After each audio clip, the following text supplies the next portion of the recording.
As Sarah Marino, resident of Arden, North Carolina. Sarah, I'm so sorry for everything that you and your friends and your family have gone through.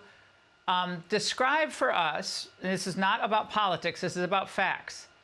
How would you describe the government response in your area?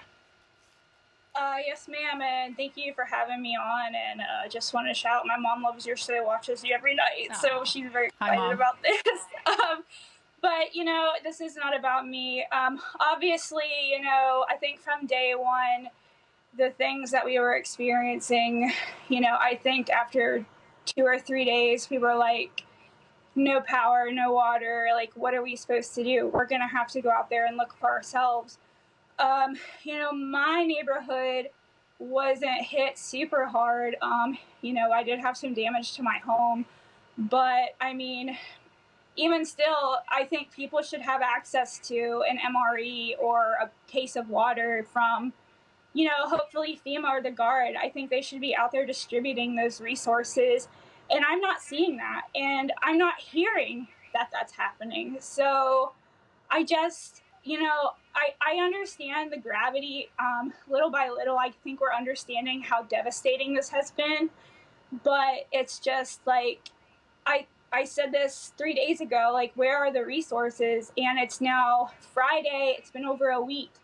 And I'm just not seeing that support in our communities. If anything, the community is carrying this.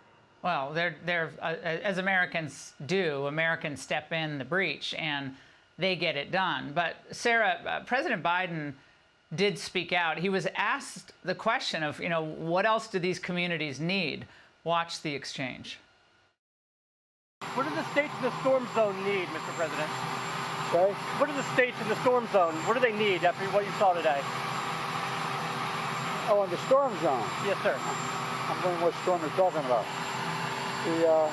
They're getting everything they need, and they're very happy across the board. First of all, he said, what storm are you talking about? Then he said, you know, they're very happy. How does that sit with the people of your area, you think? I have not seen that clip. I saw the one where he said, oh, I was on the phone for 2 hours. Good for you, I guess. But, you know, it's just like, this is the man who's running this country, like, and he's saying, like, oh, you know, what storm?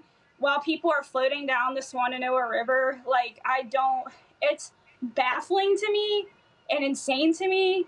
And what's even worse is I believe, you know, I have a background in journalism. I was a journalist for a few years. I don't take information that I don't believe is credible. And But you're living this, Sarah. Sarah, you're living that. Your family, your friends are living this. I know you've managed to get to a place where you can rest and you can stay. But the people of North Carolina are dealing with what I understand to be now perhaps a hurricane that will ultimately be described as worse than Katrina. And yet it seems like the attitude toward these counties and these people, you know, it's serious. It got more serious when the complaints came in. But I'm worried we're going to have forgotten people here. Oh, absolutely, that's going to happen. I mean, just the outer callousness from the administration has been, you know, obscene to me. Like going on TV and saying, oh, $750. Before she even said that, I said, this is going to be Maui all over again. You know, there are people still missing. There are people still waiting. No. Sarah, Kamala Harris is coming back to North Carolina, or coming to North Carolina tomorrow. What is your message to her, quickly? I don't have words for her. People need to vote in a month, and I hope they make the right decision. Well, we got a problem with getting ballots to people too. I hope that the White House is worried about that part of the voting world. Sarah, thank you very much, and we wish you and your family and friends all the best. It's just a tough situation. Thank you. Thank you. Yes, ma'am. Hey, Sean Hannity here. Hey, click here to subscribe to Fox News YouTube page and catch our hottest interviews and most compelling analysis. You will not get it anywhere else.